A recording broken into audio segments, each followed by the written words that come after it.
or they didn't go to film school. I think Chris Nolan wasn't able to get in or didn't get in, and look at him. Yeah, he He's turned not out doing just bad. fine. Quentin Tarantino, I don't Yeah. think had any kind of formal education in film. One of the guys brought up like a dirt bike, and up on the third floor office was riding the bike, and there was like no ventilation. Oh, geez. So we all started feeling nauseous and sick. bet. And, had to. I think sometimes we get so caught up in all of the other things that are going on in our world and on our families and our friends and everything else, but don't forget to ever take the time for yourself. I think it's super important to do that. Can we be friends? Can we be friends? Can we be friends? Can we be friends? Can we be friends? Can we be friends?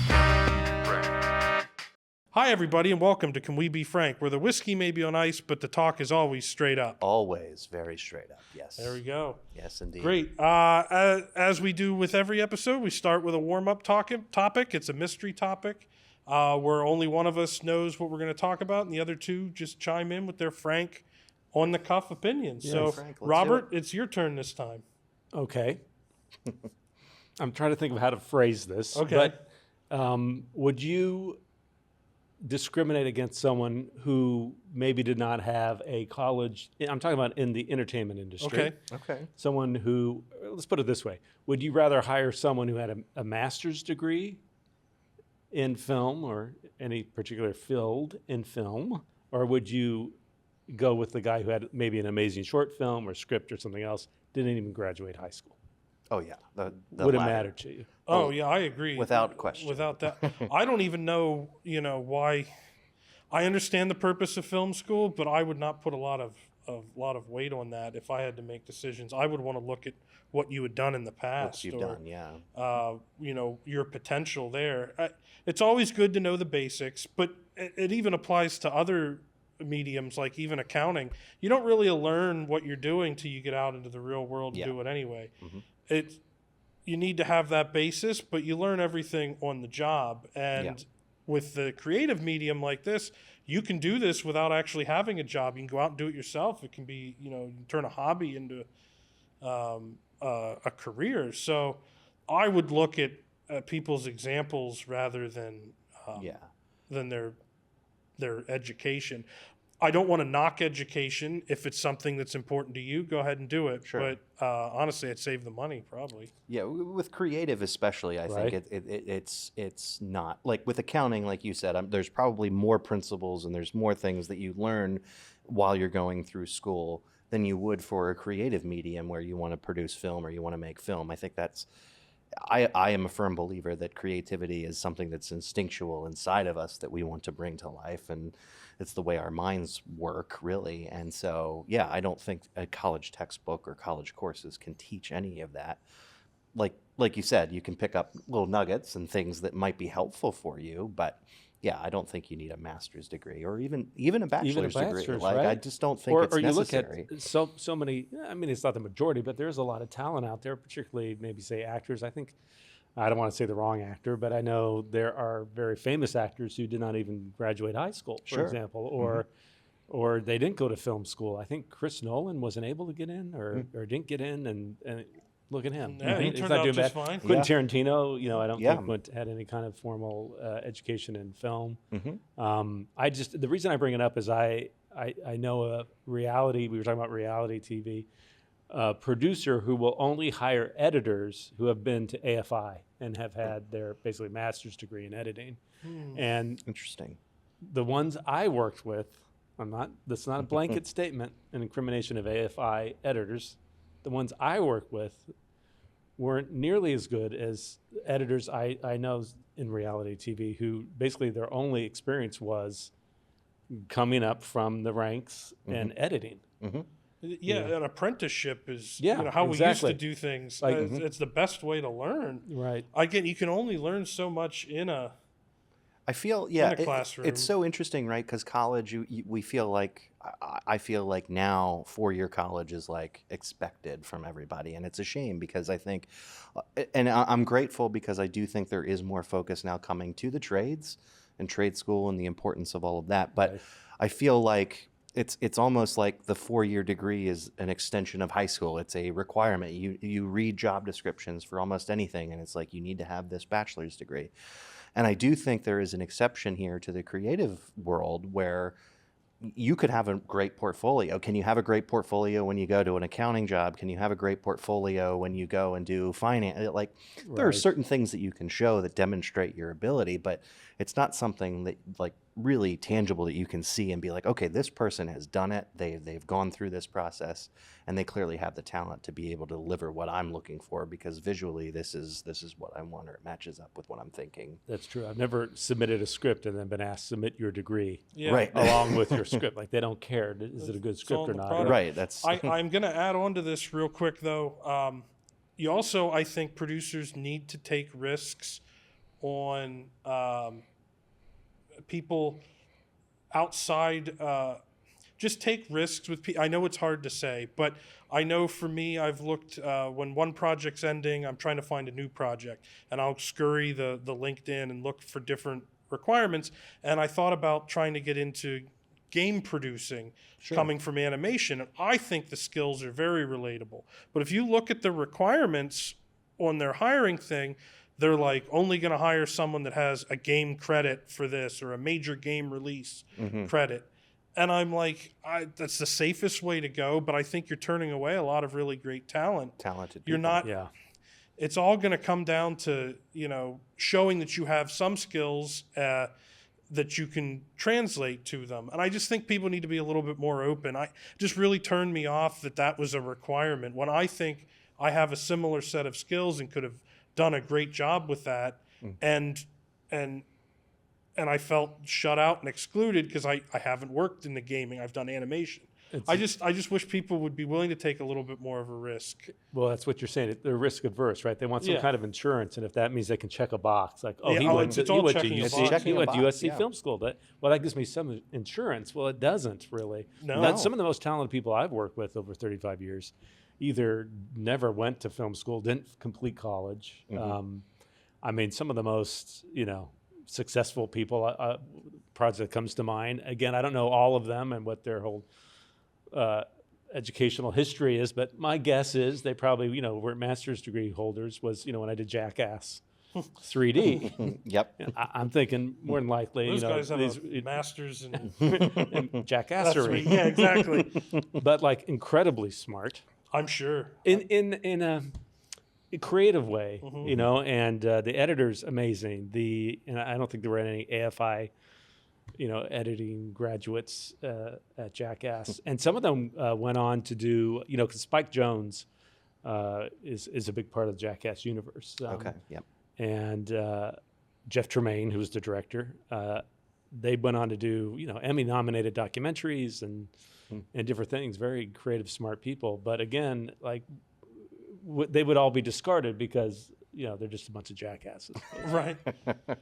Now it seems like you speak really well of that time transitioning here. This week's topic, I kind of want to talk about highs and lows of our careers and things like that. And you always speak very well of that time period with them, even though it doesn't seem like something you would enjoy. Looking at you and just thinking about, it just seems like it's way out there of your wheelhouse, but you always speak so well of that time period.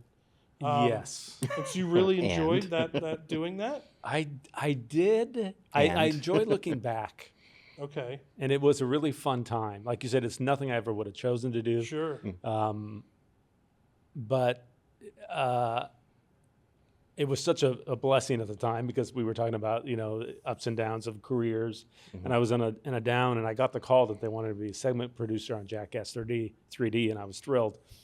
It's a very closed network. So the people who worked on Jackass, the series, for the 10 years through Jackass 1, Jackass 2, Jackass 3D, had all worked on the show from the beginning. And I think I was one of only two people that kind of came in and wasn't part of the family. So there was a little bit of skepticism. Oh, really? But what ended up happening, and I wasn't the oldest person at the time, so I'm thinking I was probably in my early 40s. So Johnny Knoxville's, I think, a little older than me. Yeah, he's surprisingly old. So they're all about that age. But I remember walking in my first day into the office, and I almost got hit in the head with a dildo because they were flinging dildos across the office. So that was like, okay, this is what I'm in for. And they had dry erase boards, you know, of course, to do story beats or story ideas in all the offices. And every one of them had some pornographic drawing on it, so, you know. And I remember after working there, because I was on that job for over a year, because they shoot way many more segments than they use in the film. Sure. So they shoot 250 segments, and they'll use, you know, 80. And then they do Jackass 3.5, where they use some of those for the home video. But I remember maybe 6 months in, them asking me, like, why don't you bring, and my kids at the time, I think Sophie was 9, you know, Paul was 14, maybe even younger. Why don't you ever bring your kids into the office? I'm like, are you kidding me? There's dildos flying around. Look at what's on that driver. There's literally a bowl of dicks. I can't. It's not where I'm bringing my kids. But yeah, no, there is a camaraderie. I never was a frat guy, right, in college. So that's what it felt like, a big frat house, you know, but they're in their 40s. But they were great to me. But I kind of became I think it became pretty clear early on that I wasn't of their ilk. Like, I'm not a... You're pretty straight-laced. I'm pretty straight-laced. Straight-laced. So I became the dad. Okay. So Steve-O at the time, and it was had gone clean, completely clean. And I think he still is. Props to him. I love that story about him. He was I love his podcast, and he's done so much since. Yeah, he's great. Really turning his life around. They all were great. They all were amazing. But what would happen is when he would come in to watch an edit or they would film something, they didn't want to have drugs around because they didn't want to tempt Steve-O out of respect. So they knew they would give them to me. So I had my office, and I'd open the top drawer, and they'd all just put their stuff in there. And because they'd be like, we know you're not going to screw with it. You're not going to use it. It'll be there when they come back whatever. for it. So when Steve-O would leave, there'd literally be a line outside my office, like wrapping around the hallway to collect their drugs. And I'd be like, what do you have? They'd be like, I have the Coke bullet and the Ritalin. And they're like, you know, if you smash Ritalin and you snort it, I'm like, I don't need to know how you use it. Here, thank you. But then Pam, my wife, said, you know what happens? So that place gets raided, like when Steve-O's there. You're gonna look like the kingpin. You can't Walter White. Walter White. All of a sudden, I'm like, that's true. But they were always very protective too, because you know that's where they shot there's a giant hand. Yes, I remember that. Where you come into the kitchen, it would slap you. Yes. And my office wall, was the shared wall with that kitchen. So all day you hear flap. All day you'd hear them getting slapped. And I'd also walk that way to go to the bathroom. So they would warn me. They'd say, oh, don't take the long way because the hand is active. So they were very respectful. They were respectful. They were respectful. I think the only day I got a little pissy was, you know, you also have to you have a job, right? You're trying to work, and, you know, you're looking at the footage and you're cutting it together for the editors. You're doing string outs. But they shot a lot in those offices. They shot, you know, the hand. They shot all different things. And one of the segments was down the hallway. They hung cattle prods all on the ceiling, active cattle, and they had to try and go through and dodge. And the whole time they're screaming, they're getting shocked. And I said, "Turn off the fucking cattle prods. I'm going home." And this is like before you couldn't work remote. They're like, "What do you mean you're going home?" I'm like, I can't. I can't work with the hand slapping on this side. There's people being shocked on this side. But no, it was and I'd always have to change my clothes when I came home because I smelled like pot. This is before it was legal. So it was a lot of pot smoking. Oh, man. But so it just seems like my eyes were always red. I smelled like a skunk. But it is so awesome to know. And I gained 30 pounds, but it was did very they have odd. Did they have? See, but no, I think it was from the second hand. No, but I meant, did they have, like, a normal office has food and snacks stuff in and there? Stuff? Did they? Were you weary did about? They offer you I snacks? wasn't weary, but they warned me again. Okay. That someone had brought in a nice fresh tray of brownies. Okay. And I went to get that. Oh, Robert. I'm like, what? Oh, who are those for? They're like, well, everyone. I'm like, well, I just want a brownie. No, not for these everyone. brownies. You don't want these. I'm like, okay. Because like the mix of, like, you know, an office setting with that type of thing, it seems like it would be so fun, but you take for granted that when you get your coffee, it's not going to be laced with anything. Oh, I know. Oh, people did. Or I'm sure people did. other bodily excrement. Well, I got a story. I don't know if I should tell it. I'll Well, you tell can- it, okay, and we then I can can cut cut it it if out. I You might change my edit. mind. So this actually was not on Jackass, but it was the same producers. So I was telling you about Nitro Circus. Yeah. So it was two of the same producers, and I won't name names, but one was a producer and one was like the accountant, the production accountant, and they kept one-upping each other with pranks, right? So the last prank that the accountant did on the producer was like put Vaseline on his door handle to his car.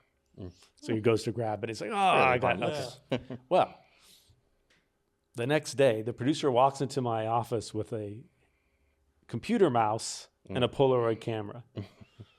And he hands me the Polaroid camera and he says, "I need you to take a picture of me shoving this up my ass." And I said, "What?" "Okay, fine." So he drops his pants, he shoves his computer mouse up his ass, and I take a picture. I said, "Now, can I ask what you're going to do with it?" He says, "Yes." He says, "This is the accountant's computer mouse. I'm going to put it back. I'm going to tape this Polaroid under his desk.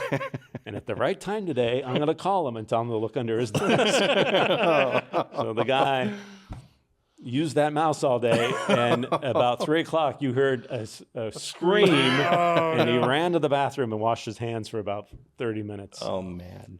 So yeah, that was the group. Fun time. So, and then at one point on Nitro Circus, we were in a bungalow in Hollywood. I think it's where the Desi Arnaz studios were originally. Sacrilege. They're probably spinning in their graves. But one of the guys brought up like a dirt bike, and up on the 3rd floor office was riding the bike. And there was like no ventilation. Oh geez. So we all started feeling nauseous and sick. bet. And, had to evacuate. But there's literally, that's what I've told you, Yeah. is what there was a story every day that I would come Well, home. yeah, there's always content. And like- so I went from that almost basically to working for ABC Mouse, educational film. It was the biggest contrast. But yes, I look back with fondness because, like I said, they were not mean-spirited. There Right, it was all really was fun. no ego. They were all like They were just crazy. fun family brother. Like if someone really got hurt or someone was really upset, they'd be like, "Oh, what's going on?" Like Sure. they were, they didn't. And they seemed to respect family. I mean, they wanted your kids to go. They did. They A did. family day. That would be an Yeah, interesting yeah, family day day. at Jackass. Yeah, no, thank you. But I know now Johnny, with his kids and stuff, like it must be hard for them to not be able to see what made him famous. If they even care. Well, they may not even care. But I tell you, I've never laughed so hard in my life. Like to watch all the footage, because so much doesn't make it. And Yeah. just to see them do take after take and what they do to themselves. And do you see like in between the takes, like what's Oh, yeah. happening? So Oh, yeah, yeah. you, And the I'm pain- sure and that's you're like, interesting. man, they're not acting. Like they get That's real reality there. they get hurt. You gotta respect, them for what they put themselves through. Yeah. Oh man. That's awesome. What besides that, what would be like your most fun, like just any job that you've had? What was the most Oh, fun? jeez, I don't have fun. The most fun. Well, I don't know that I could Yeah, answer you that guys either. answer. I mean, I'll give it some yeah. thought. I mean, but every. you mean like Cake what? days at Age Cake of days at Learning. Age of Learning at ABC Oh, I Mouse. was going to Those were say amazing. birthday parties and things like that. Those are Yeah, always Heidi fun in made an some office- great drinks office at setting is Renegade. always fun. I tell you, I always enjoyed. Well, so Jim Prater, we've talked about in past podcasts, who I worked with at Wind Dancer. Anyways, he was a writing partner, co-head writer at ABC Mouse, and so we had an office together, and we were good friends. And then Mike was in the office. Oh yeah, that was the best. We would just come in in the mornings. and in the mornings, Every and morning. basically do this. Yeah, it was so we great. would laugh. That was probably my best That's- memory of a job. I that agree. did feel like a job. I agree. That was great. Yeah. But now, do you miss that now that because of COVID we've went to this remote work? Being able to do it is certainly a blessing. We're working remote. But Yeah. do you miss that? I miss that with those particular people. Okay. So it with all Mike and depends on the Jim. people. But yeah, I don't particularly miss. I like the people I work with.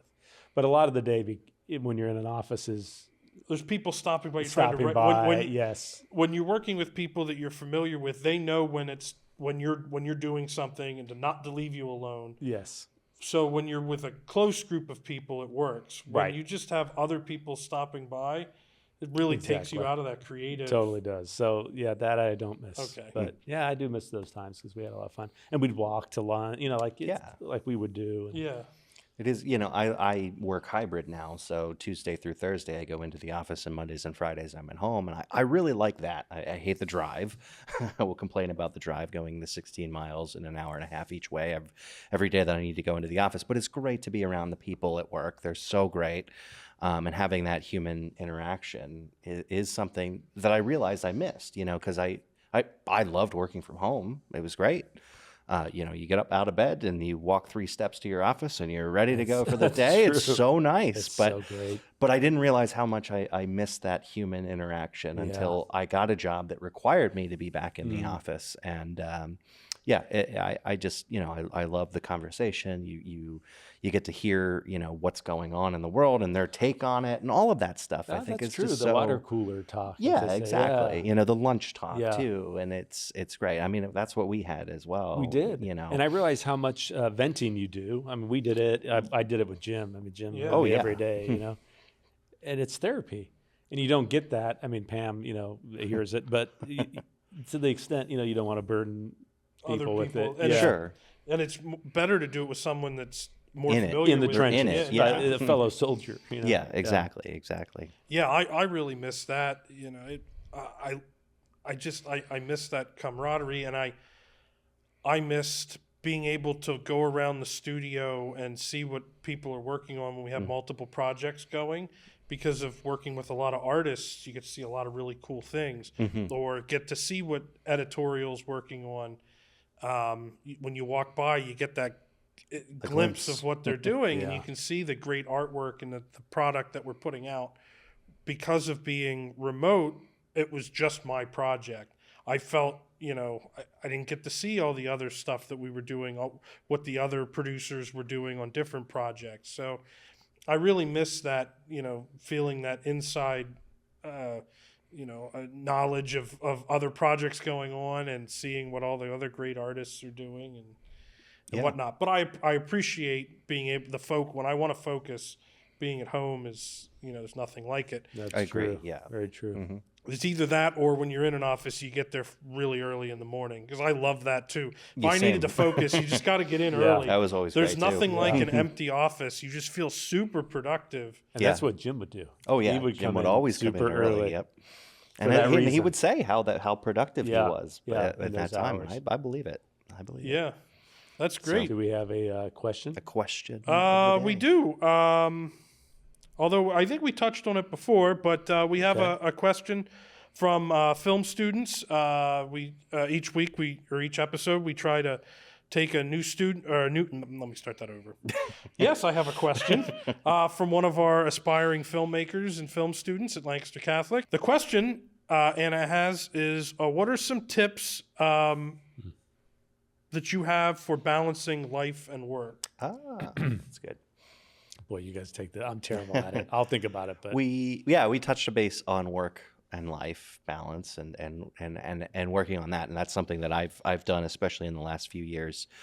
I think it's important that you take the time to focus on the things that you need to do, because I believe that's what elevates creativity. And before, in my mindset, I was like, oh, it's taking away from creativity. And, you know, like you said, getting that solid night of sleep rather than staying up and, like, even if you're super inspired and ready to go and like, oh, I can't miss this idea, you need to take that breath and that break and let your mind rest, because you're still going to process it while you're sleeping. So don't think that That's you're true. losing productivity. You'll process it overnight and wake up and be more refreshed and more ready to go.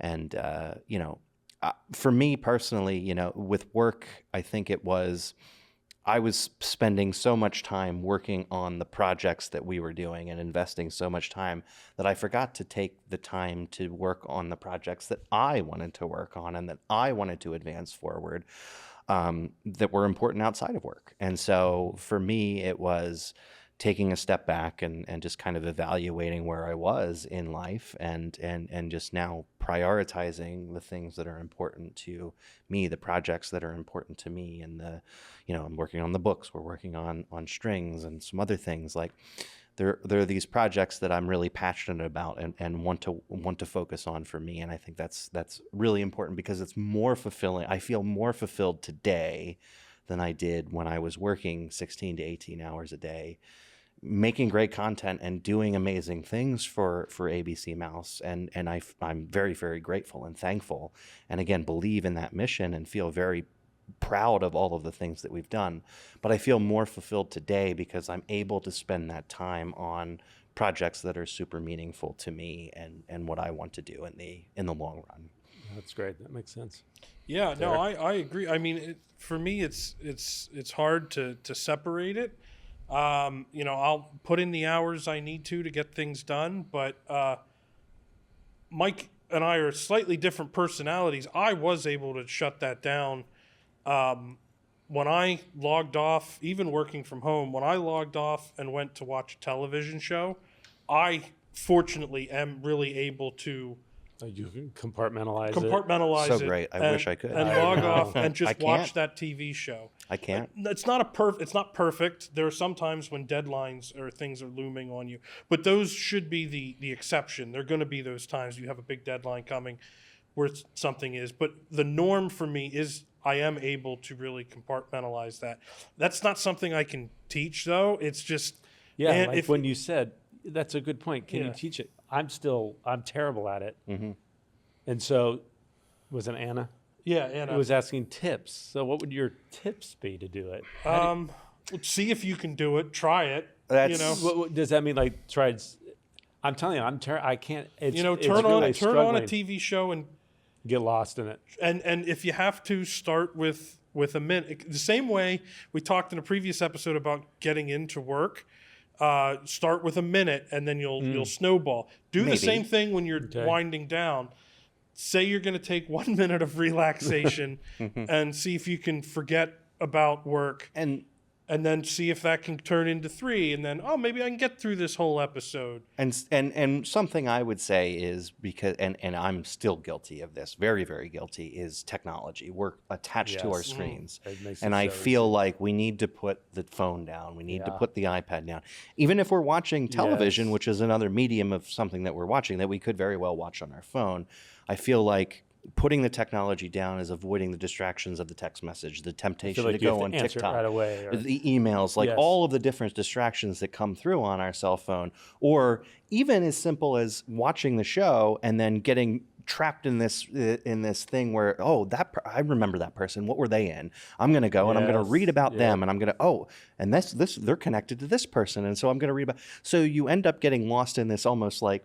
Not research, but like this question there's snowball of like finding out information that's not relevant to the show whatsoever. So put the phone away. Yeah, I would recommend that's my biggest tip. And I think making sure that you take the time for the projects that are important to you. I think even for me personally, I live and die by my calendar, which is something that has come recently. I used to not keep a calendar besides the work meetings that would pop up. But now I've started keeping like personal things that I want to do. What do I want to do in this hour? What do I want to do in this hour, including the weekends? And I think making sure that you're allotting that time, whether it be in a calendar or it be in a note or it be something that you're thinking about. And you're like, okay, from 1 to 3 on Saturday, I really want to sit down.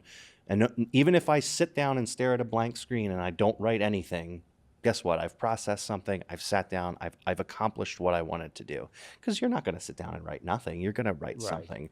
Or you're going to sit down and you're going to edit something. Yeah. Something's going to happen in those 2 hours. So allotting that time, I think, is key. That's a good point. Yeah, scheduling that time. That's very good.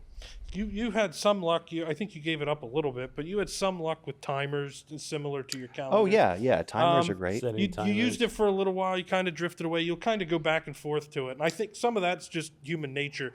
You try something, it works for a while, you'll get away from it, but... That's a great point, yeah, because that's something that I read. And part of why I switched over to the calendar thing is because I was like, you know what? Every work meeting I track, it pops up, I go to that meeting. Why not do the things that are things that I want to accomplish. You Sure. know, I have the thing pop up and it tell me, hey, you know, 5 minutes until this, and that's what I get started on. And the timers were kind of the same thing before that, where I was like, okay, I'm going to take 20 minutes and just dedicate 20 minutes and be all in on whatever I'm working on. And then once that timer goes off, I take 10 minutes and I just kind of breathe and do the social media and answer the emails and do all of that. And then it's back to 20 minutes of working on the thing that you need to work on. So yeah, I ultimately it's whatever works for you, right? Like, I think it comes down to what is best for you, but the important thing is to make sure that you make the time to do that. Right. Because I think sometimes we get so caught up in all of the other things that are going on in our world and on our families and our friends and everything else, but don't forget to ever take the time for yourself. I think it's super important to do that. Yeah, good point. Great. I was just trying to figure out before it's work-death balance. Like, yeah, exactly. No, you Before want you to do have no that. choice. Yeah. Time flies. I mean, Yeah, right. I'm trying to think. It's easier for me to ask rather than tell you because I don't really have a big hobby. Do either of you have any hobbies that you do in your free time? I enjoy playing piano. You enjoy Derek. playing I do. piano, That's- okay. That's a hobby. I mean, Of because like mine. my hobbies. Relaxing for me. That's not work, and I Okay. don't. I'm not good enough to ever make a career of it. So it is just something I enjoy. Yeah, doing. I got into. I'm not a very good artist, but lately I've been doing like even if it's just a paint by numbers or coloring, because I don't. It's not something I normally do. I Right. find that kind of Okay. relaxing. I wish I could do There a you Bob go. Ross painting, but I'm not there yet. But Okay, never but know. baby steps, and I found that very I relaxing. bet that would be really. Yeah. Do you have a hobby? For me, you know, I know it sounds like work, Here we but go. it's it's thinking about efficiencies and the ways to kind of build a system Okay. on Smartsheet or Airtable or whatever program that I'm working on, because that's as odd as it sounds, it's kind of a relaxation for me because I'm able to think through a process and I'm able to say, how can we automate? How can we connect these dots and make it work? Yeah. And then it's also for me, like and I should put my phone down, but you know, if I'm watching TV in the background, if there's a show on that I don't really want to pay attention to and it's on in the background, for me, my hobby is taking notes on ideas that I have or Yeah. things that I think are worthy of moving forward. Okay. So you don't see. I'm counting that as work. It's work. Yeah. See, I know I'm It guilty is Because of it. work. then I have work-life balance. If that counts as balance, not work. I So think- you're saying ideas that are your own. Yeah, they're Yeah. my Work. own. Yeah, they're my Well, own that's not- ideas. Like that's I work. enjoy. That's I know. that's a gray area there. I know. gray. but I think you could benefit from finding a true I hobby. agree. I do. I agree. Find a I, hobby. I agree that know. it We'll works. find a hobby. That's our mission. It works for you now. If you have any ideas for Yes. hobbies Please for Mike, leave them in Hobbies the for Mike. comments. Yes. But yeah, I agree. It's a gray area. I think it works for you because you can log off what your main day to day is and do And stuff work for on the yourself. things for so myself. you're getting a lot of. I'm getting that fulfillment. A lot of fulfillment from that. Yes. But I still think you could benefit from having. I true completely hobby. agree. You We'll know, work like on the this. only time where I really shut just- down now yeah. is if I go to the movie theater, right? Like, 'cause- Okay. and even then I'm guilty of checking my phone and all of that. But when I go there, you're dedicated to Yeah. the screen, you're immersed in the movie, and you're enjoying the movie. And Unless I need to someone's do chewing that more. popcorn too Oh loud. God, Oh, yeah, I can't stand This is why. the sounds and the people. Oh, no. I know.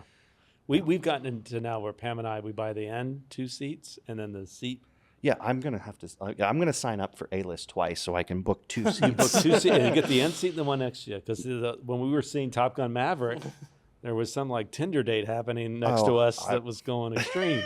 We're in Vegas. Get a room. Well, in fact, Vegas, it was yeah, in a like- hotel. Like, can't you just? What are you doing? It's Vegas, of On the course. lounge seats here, but they were leather.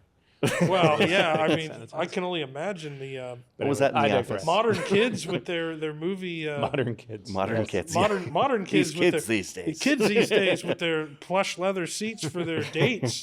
Back in the day, Oh, when you that's had most true. uncomfortable movie Yeah. seats known to man. Yeah, and back you couldn't in the day. move the armrest. Just They they're was doing making it anything. so wood difficult. armrest at the Yeah, it was Cornell. like stationary. Yeah. And it's like, come on, I know. we want to make Now out they're here. spoiled. Yeah, they're spoiled. On that note, On that note, yes, thanks everybody for tuning in.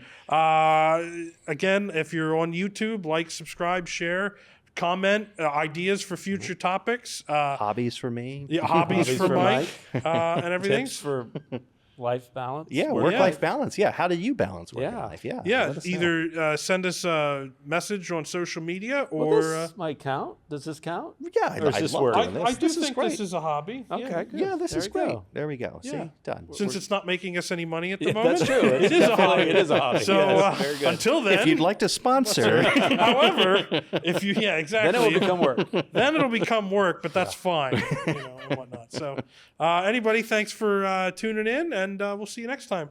Cheers, guys. Cheers. Mike Oh. has once again again emptied emptied. his glass. Good Lord. Can we be frank?